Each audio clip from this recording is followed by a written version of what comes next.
This is Channel 9 Eyewitness News at 6. Coverage you can count on. Right now at 6, some Central Florida school districts pleaded their cases today in the fight over school mask mandates. In essence, we opened our schools attempting to follow your rules with catastrophic outcomes for our schools and our community. But the State Board of Education was unmoved by two local school districts' efforts to show that their mask mandates followed the rule of law. Good evening. I'm Vanessa Eccles. And I'm Martha Sagowski. The Florida Department of Education has now authorized to withhold some state funds from the Brevard and Orange County school districts. Channel 9's Melanie Holt live for us tonight in Brevard. And Mel, in addition to the potential loss of that money, you learned Brevard and Orange County schools are also being sued. A group of parents from Orange and Brevard counties have filed a lawsuit. They told me today they just want their local school districts to follow the law. Florida Agriculture Commissioner Nikki Fried says masks are making things safer for students, and she says she's got the data to prove it. Fried said she's been fighting for weeks now to get data about COVID-19 cases in schools that she claims the governor's office has been hiding. Fried and her team compiled public data from dozens of Florida school districts and say the numbers speak for themselves. We looked at the numbers several different ways, and in every single case, kids were better off in school districts that required masks than school districts that did not. Late this afternoon, the governor's office responded to Fried's claim, saying she's pandering to conspiracy theorists who believe that Florida is hiding its COVID-19 data. They say case data is collected and reported by the Florida Department of Health. Kids under 12 could soon have even more protection against COVID-19 than just masks. Pfizer is asking the Food and Drug Administration to approve emergency use of its vaccine for children ages 5 to 11. The company submitted its data on the shot for children to the FDA last month, but didn't ask for emergency use authorization until today. An FDA advisory committee will meet on October 26th to discuss this. More racial disparities are emerging from pandemic data. We now know COVID-19 is cutting about 3 years off the average lifespan of black men and women. It's similar for Hispanic families as well. As part of our Central Florida Gets Real initiative, Channel 9's Lauren Seabrook spoke with the Chief Health Equity Officer at Advent Health about this. And Lauren, he says there are some generational issues here at play. Yeah, there are, Vanessa, but it's interesting when you look at this and compare it to the vaccination rates, because those are pretty equal across the board. It's around 70% for black, brown, and white people, but it wasn't that way in the beginning. A sergeant with the Orange County Sheriff's Office has been terminated after the Sheriff's Office says he abused his power during this traffic stop. The veteran officer is accused of holding a grudge against the man he'd been investigating for 2 years. Now 9 Investigates is getting the sergeant's side of the story from the appeals paperwork. Channel 9's Shannon Butler explains why the sergeant says the Sheriff's Office was out to get him. Now, some in the community have launched a GoFundMe supporting Vidler and a corporal who was suspended in the same case, claiming the sheriff's office targeted them. DeWitt is serving 18 months behind bars for impersonating a law enforcement officer. 18 former NBA players are facing criminal charges for trying to defraud the league's health care plan. Investigators say that scheme involved former players submitting close to $4 million in fake reimbursement claims for exams and procedures that were never done. Terrence Williams, Tony Allen, and former Orlando Magic player Glenn Big Baby Davis were among those indicted by a federal grand jury. In about 20 minutes, many Winter Garden residents plan to speak out about a new proposal to widen streets and add off-ramps from the Florida Turnpike. The changes would go right through a historic community, though. Channel 9's Karen Parks spoke with longtime residents who are afraid that if this project pulls through, many will be displaced.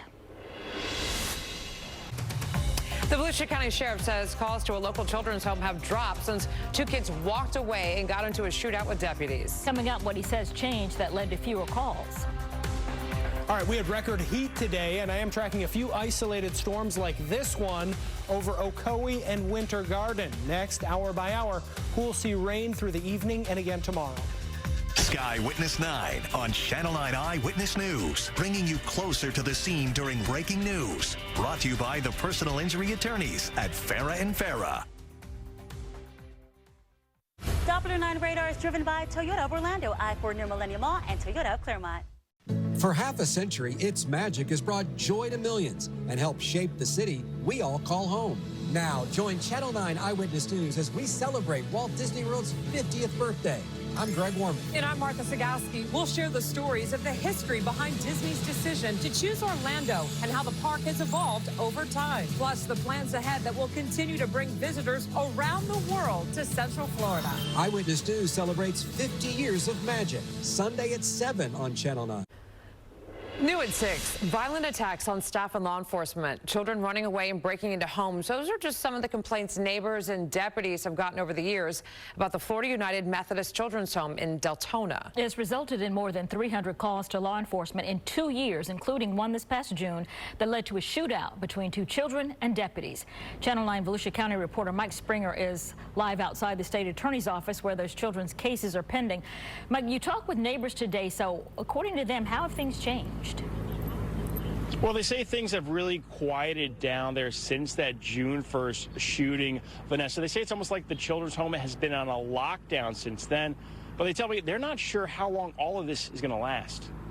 As cyclists head to Mount Dora for this weekend's bicycle festival, there is excitement about developments and plans for a trail that can link Mount Dora and Tavares. It's called the Tavdora Trail, and it's part of the Wakaiba Trail and could be a key link connecting trails coast to coast across our state.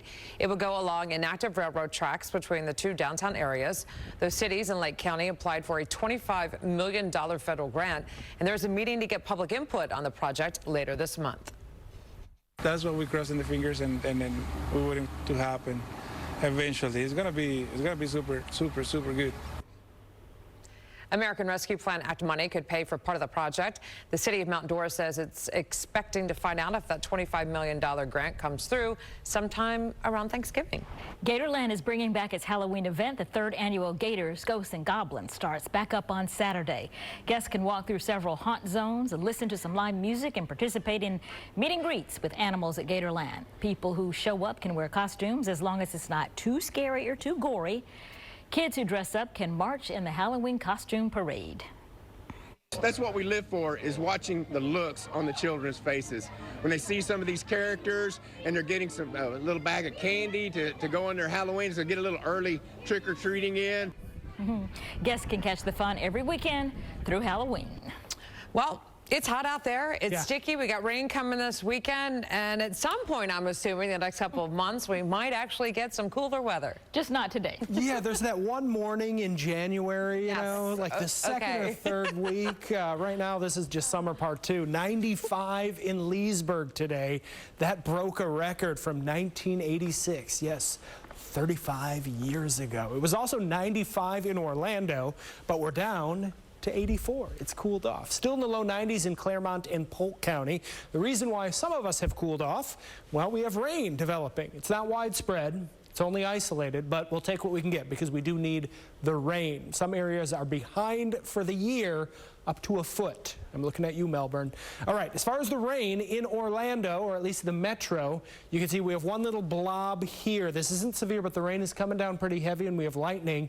Ocoee, Winter Garden, over toward Gotha. That's where the heaviest rain is right now. Lockhart and parts of Orla Vista and Pine Hills. An inch of rain or more in some neighborhoods. 414, kind of the northern boundary of this. It's pushing past Winter Garden toward Tildenville and Oakland.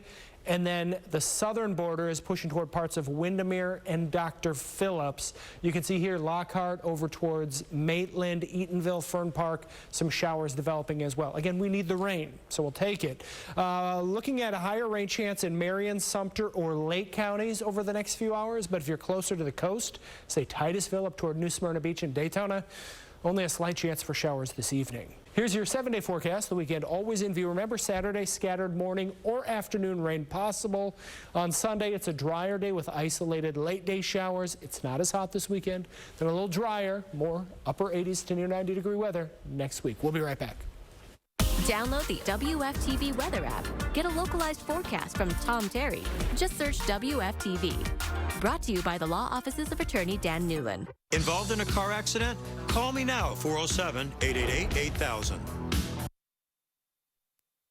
18 wins last season. 18 more wins this season. $1,417,401. Can he be beaten? This is unbelievable. Next Jeopardy! Brought to you by Farah and Farah. The Orlando Magic played in their second preseason game last night against the New Orleans Pelicans. The Magic lost 104-86. Yes, the final score wasn't great. All 18 players will present before judges in the districts of their arrest. All right, it is the Friday eve of Friday Night Football, but we're pumped because we have a handful of games tonight, including games from Orange and Seminole County. Tune in tonight at 10 and 11 to catch the action from the gridiron. And don't forget about our Football Friday Night show tomorrow at 11:35, right after WFTV Tonight. And we'll be here. Friday Eve. Yes, we will. And then for Friday tomorrow. That's right. All right. We'll see you back here live tonight at 10 and 11. See ya.